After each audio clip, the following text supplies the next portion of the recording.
In today's video, I'm going to teach you how to copy Google Drive file link. We'll do this on a computer using a web browser, and I'll keep it simple, clear, and fast so you can share your files with confidence. First, open Google Drive in your browser. Once your drive loads, locate the file you want to share. You can browse through your folders or use the search bar at the top if that's quicker. When you see the file, right-click it to open the context menu. From that menu, choose either Get Link or Share. Don't worry, both options lead to the same place for grabbing a shareable link. A small panel or window will appear with a section labeled Link. Here, click Copy Link.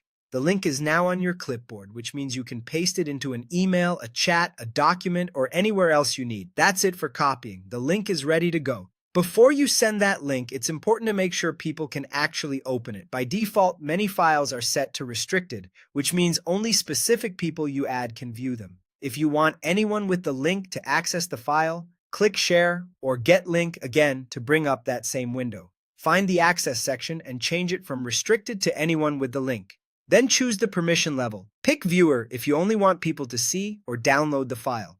If you need others to change the content, choose Editor. Select the level that matches your intent so you remain in control of who can do what with your file. If you skip this access step, the people you share the link with may see a request access screen instead of your file. Updating the access first saves time and avoids back and forth approval emails. When everything looks good, copy the link again if needed, then paste it wherever you want to share it.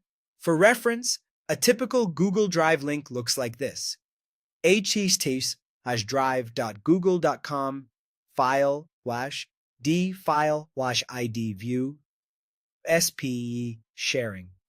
The file/ID is just a placeholder for your file's unique identifier. A quick tip: if you're sharing something sensitive, stick with restricted and add specific people by email inside the share window so only they can open it.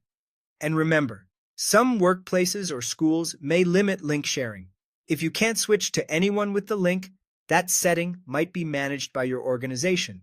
That's all you need to copy a Google Drive file link and make sure it works for your audience. Thanks for watching and happy sharing.